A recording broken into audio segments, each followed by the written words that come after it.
Okay, ಈಗ ಬರ್ತಾ ಇರುವಂಥ ಒಂದು ನ್ಯೂಸ್, ಕೆಪಿಎಸ್ಸಿ ಅಧ್ಯಕ್ಷ ಸ್ಥಾನದ ಶಿವಶಂಕರಪ್ಪ ಸಾವ್ಕಾರ್ ಅಮಾನತು. ಕೆಪಿಎಸ್ಸಿ ಅಧ್ಯಕ್ಷ ಸ್ಥಾನದ ಸಾವ್ಕಾರ್ ಅಮಾನತು. ಎರಡನೇ ಬಾರಿಗೆ ಅಮಾನತಾದ ಶಿವಶಂಕರಪ್ಪ ಸಾವ್ಕಾರ್. ಕ್ಯಾಬಿನೆಟ್ ನಿರ್ಣಯದ ಆಧಾರದ ಮೇರೆಗೆ ರಾಜ್ಯಪಾಲರ ಆದೇಶ. ಕೆಪಿಎಸ್ಸಿ ನೇಮಕಾತಿ ಹಗರಣದ ಬಿಗ್ ಎಕ್ಸ್ಕ್ಲೂಸಿವ್. ಜುಲೈ 10ರಂದು ಅಮಾನತಾಗಿದ್ದ ಶಿವಶಂಕರಪ್ಪ ಸಾವ್ಕಾರ್ ಅಮಾನತು ಪ್ರಶ್ನಿಸಿ ಕೋರ್ಟಿಗೆ ಹೋಗಿದ್ದ ಶಿವಶಂಕರಪ್ಪ ಸಾವ್ಕಾರ್ ಕೋರ್ಟ್ಗೆ ಹೋಗಿದ್ದ. ಈಗ ಮತ್ತೊಮ್ಮೆ ಅಮಾನತಾಗಿದ್ದಾರೆ. ಅಮಾನತಾಯಿತು, ನಾವೆಲ್ಲ ಕುಣಿದು ಕುಪ್ಪಳಿಸೋದು ಅಷ್ಟೇ. ದುಡ್ಡು ಹೊಡ್ಕೊಂಡು ಹೋಗ್ಬಿಡ್ತಾರೆ. ದುಡ್ಡು ಹೊಡ್ಕೊಂಡವರು ಜುಲೈ 10ರಂದು ಅಮಾನತಾಗಿದ್ದ ಶಿವಶಂಕರಪ್ಪ ಸಾವ್ಕಾರ್ ಈಗ ಮತ್ತೊಮ್ಮೆ ಅಮಾನತಾಗಿದ್ದಾರೆ. ಅಂದರೆ ಕೋರ್ಟ್ಗೆ ಹೋಗಿದ್ರು, ಇಲ್ಲ ಕೋರ್ಟ್ ಕೂಡ ಆತನನ್ನು ಅಮಾನತು ಮಾಡಿದೆ. ಎರಡು ಮಾತಿಲ್ಲ. ಶಿವಶಂಕರಪ್ಪ ಮತ್ತೊಮ್ಮೆ ಅಮಾನತು. ಅದರ ಬಗ್ಗೆ ಮಾತಾಡ್ತಾ ಇದ್ವಿ. ಓಕೆ, ಚಿಕ್ಕದಾಗಿ ಚೊಕ್ಕದಾಗಿ ದೀಪಾ ನನ್ನ ಕಲೀಗ್ ಇದರ ಬಗ್ಗೆ ಹೆಚ್ಚಿನ ಮಾಹಿತಿ ಕೊಡ್ತಾರೆ. Deepa, yes, latest update please. Jayaprakash, Shivashankar ಅವರ ವಿಚಾರದಲ್ಲಿ ಪ್ರಮುಖವಾಗಿ ನಾವು ಹೇಳುವಂತಹದ್ದು, ಯಾವಾಗ ಏನು ಈ ರೀತಿಯಾದಂತಹ ಒಂದು ಘಟನೆ ನಡೀತು, ಭ್ರಷ್ಟಾಚಾರ ನಡೀತು, ಮಕ್ಕಳಿಗೆ ಕೆಲಸ ಕೊಡಿಸ್ತಾರೆ ಅನ್ನುವಂತಹದ್ದು ಲಿಸ್ಟಲ್ಲಿ ಬಂತು. ಇದೆಲ್ಲವೂ ಕೂಡ ಒಂದು ಹಂತಕ್ಕೆ ಇವರ ಒಂದಿಷ್ಟು ಭ್ರಷ್ಟಾಚಾರದ ಕೂಪ, ತಮ್ಮ ಕುಟುಂಬದವರಿಗೆ ಕೆಲಸ ಕೊಡಿಸುವಂತಹದ್ದು ಎಲ್ಲವೂ ಕೂಡ ಬಹಿರಂಗ ಆಯಿತು.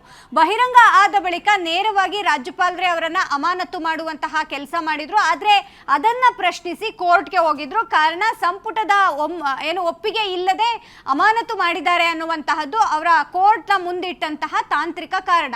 ಆ ತಾಂತ್ರಿಕ ಕಾರಣದಿಂದಾಗಿ ಕೋರ್ಟು ಮತ್ತೆ ಅವರನ್ನ ಆ ಒಂದು ಸ್ಥಾನಕ್ಕೆ ಮರು ನೇಮಕ ಮಾಡಬೇಕು ಅನ್ನುವಂತಹದ್ದು, ಜೊತೆಗೆ ಅವರು ಆಗದೇ ಇದ್ರೆ 7 ದಿನದ ಒಳಗಾಗಿ ಈ ಒಂದು ಕೆಲಸ ಆಗಬೇಕು ಅನ್ನುವಂತಹ ನಿಟ್ಟಿನಲ್ಲೂ ಕೂಡ ಒಂದಿಷ್ಟು ಸೂಚನೆ, ಆದೇಶವನ್ನ ಕೊಡ್ತು. ಅದಾದ ಬಳಿಕ ಸರ್ಕಾರ ನಿರ್ಧಾರ ಮಾಡಿದಂತಹದ್ದು ಸಂಪುಟದಲ್ಲೇ ತೀರ್ಮಾನ ಮಾಡಬೇಕು ಅನ್ನುವಂತಹದ್ದನ್ನ ಯಾವಾಗ ಅಂದುಕೊಳ್ತು ಸರ್ಕಾರ, ಇತ್ತೀಚೆಗೆ ನಡೆದಂತಹ ಒಂದು ಸಂಪುಟ ಸಭೆಯಲ್ಲಿ ಪ್ರಮುಖವಾದ ತೀರ್ಮಾನವನ್ನ ತೆಗೆದುಕೊಳ್ತು. ಸಂಪುಟಕ್ಕೆ ಒಪ್ಪಿಗೆ ಇದ್ದೇ ಅಮಾನತು ಮಾಡಲಾಗಿದೆ ಅನ್ನುವಂತಹ ತೀರ್ಮಾನವನ್ನ ರಾಜ್ಯಪಾಲರಿಗೂ ಕೂಡ ಕಳುಹಿಸಲಾಯಿತು. ಆ ಒಂದು ಒಪ್ಪಿಗೆಯ ಮೇರೆಗೆ, ಸಂಪುಟ ತೆಗೆದುಕೊಂಡಂತಹ ನಿರ್ಧಾರದ ಮೇರೆಗೆ ಇದೀಗ ಮತ್ತೊಮ್ಮೆ ಅವರು ಅಮಾನತಾಗಿದ್ದಾರೆ. ಆ ಅಮಾನತು ಆದೇಶ ಅಂದ್ರೆ ರಾಷ್ಟ್ರಪತಿಗಳ ಅಂಗಳಕ್ಕೆ ಈ ಒಂದು ಅಮಾನತು ಆದೇಶ ಹೋಗಿದೆ.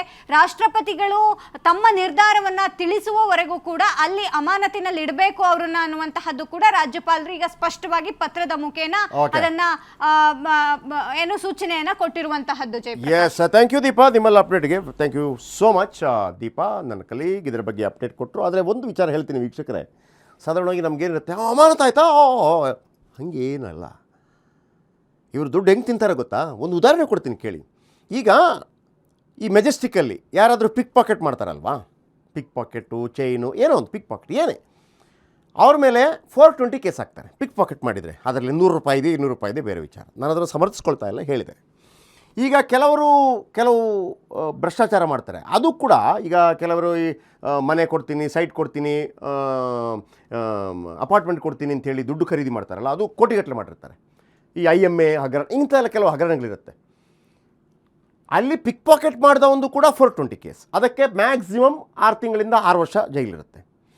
ಈ ಲ್ಯಾಂಡು, ಈ ವಿಚಾರಗಳಲ್ಲಿ ಅಂದರೆ ಭ್ರಷ್ಟಾಚಾರ ಹೆಂಗಾಗತ್ತೆ ಅಂತೇಳಿ, ದೊಡ್ಡವರು ಭ್ರಷ್ಟಾಚಾರ ಹೆಂಗೆ, ಬಡವರು ಭ್ರಷ್ಟಾಚಾರ, ಬಡವರು ಹೆಂಗೆ ಸಿಕ್ಕಾಕೋದ್ರೆ ದೊಡ್ಡವರು ಹೆಂಗೆ ಸಿಕ್ಕಾಕೊಳ್ಳೋದಿಲ್ಲ ಅಂತ ಹೇಳ್ತಿರೋದು ನಾನು. ಈ ಲ್ಯಾಂಡ್ ಕೊಡ್ತೀನಿ ಅಂತ ದುಡ್ಡು ಮಾಡಿರ್ತಾರಲ್ಲ, ಅವರು 1,000 ಕೋಟಿ ದುಡ್ಡು ಮಾಡಿರ್ತಾರೆ. ಅನೇಕ ಬಂತು ನೋಡಿ, ಲ್ಯಾಂಡ್ ಕೊಡ್ತೀನಿ ಅಂತ ದುಡ್ಡು ಮಾಡಿರ್ತಾರೆ. ಅವೊಂದು ಕೂಡ 420 ಕೇಸೇ. ಈ ಬಡವ 6 ತಿಂಗಳೋ 8 ತಿಂಗಳೋ ಜೈಲಲ್ಲಿದ್ದು ಅವನದೊಂದು ಸ್ಲೇಟಲ್ಲಿ ಹಿಂಗೆ ಫೋಟೋ ಎಲ್ಲ ಇರ್ತದೆ, ಅಲ್ಲಿ ಇವನು ಕಳ್ಳ ಹಿಂಗೆಲ್ಲ ಇರ್ತದೆ. ಈ ದೊಡ್ಡವ ಏನು ಮಾಡ್ತಾನೆ, 1,000 ಕೋಟಿ, ಅವನಿಗೂ 420 ಕೇಸ್ ಹಾಕ್ತಾರಲ್ವಾ, ಪೊಲೀಸ್ ಹಿಡಿತಾರೆ ಮತ್ತು ಮಾಡ್ತಾನೆ. ಅವನು ಒಂದು 500 ಕೋಟಿ ವಾಪಸ್ ಕೊಡ್ತಾನೆ, ಹಿಂಗೆ ಸರ್ ಹಿಂಗೆ ಪೊಲೀಸರಿಗೆ 50 ಕೋಟಿ 20 ಕೋಟಿ ಎಲ್ಲ ಕೊಡ್ತಾನೆ. 400 ಕೋಟಿ ಸೇಫ್ ಇಟ್ಟಿರ್ತಾನೆ. ಒಳಗೋಗ್ತಾನೆ, ಒಂದು 35 ವರ್ಷ ಆಗಿರುತ್ತೆ ಅವನಿಗೆ, ಒಳಗೋಗ್ತಾನೆ ಜೈಲಿಗೆ. ಮ್ಯಾಕ್ಸಿಮಮ್ 5 ರಿಂದ 6 ವರ್ಷ. ಯಾವುದು 420 ಕೇಸ್, 6 ವರ್ಷ ಆಗಿ ವಾಪಸ್ ಬರ್ತಾನೆ, 41 ಏಜು. ಆ 400 ಕೋಟಿ ಎತ್ತಿಟ್ಟಿರ್ತಾನಲ್ಲ, ಅದು ವೈಟ್ ಆಗೋಯ್ತು. ಅರ್ಥ ಆಯ್ತಾ ನಿಮಗೆ? ವೈಟ್ ಆಗೋಯ್ತು. ಕಾನೂನು ಹೆಂಗಿದೆ ನೋಡಿ. ಈಗ ಇವನು ಇಷ್ಟೆಲ್ಲ ಮಾಡಿದ್ದಾನೆ, ಆಯಿತಾ, ಕೋರ್ಟ್ಗೆ ಹೋದ. ಈಗ ದೀಪ ಹೇಳ್ತಾ ಇದ್ರು, ಇನ್ನು ರಾಷ್ಟ್ರಪತಿ ಅಷ್ಟೇ ಆಗುವಾಗ ಇವನಿಗೆ ಅಜ್ಜ ಅಜ್ಜಿ ಎಲ್ಲ ಆಗಿ ಅವ್ರ ಮಕ್ಕಳಿಗೆಲ್ಲ ಮದುವೆ ಆಗಿ ಎಲ್ಲ ಮರ್ತೋಗಿರ್ತದೆ. ಅಲ್ಲಿ ತನಕ ಮಜಾ ಮಾಡ್ತಾ ಇರ್ತಾರೆ. ಕಾನೂನು ಬದಲಾವಣೆ ಆಗಬೇಕು.